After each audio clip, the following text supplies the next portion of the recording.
तर कितीही गजबजलेलं असलं, प्रेमाचे वारे कितीही भरभर वाहत असले, तरी शेवटी माहेर ते माहेरच असतं.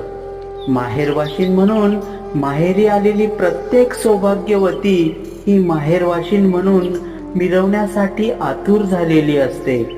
परंतु राधिकाला मात्र सासू म्हणेल तेव्हाच माहेरी जावे लागत असे आणि सासू सांगेल तेव्हाच हजर राहावेच लागत असे.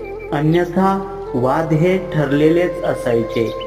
शेवटी लेकीशिवाय माहेर अपूर्ण जरी असले तरी सुनेशिवाय त्याला पूर्णत्व प्राप्त होत नाही, कारण ती देखील कोणाची तरी लेकच असते ना.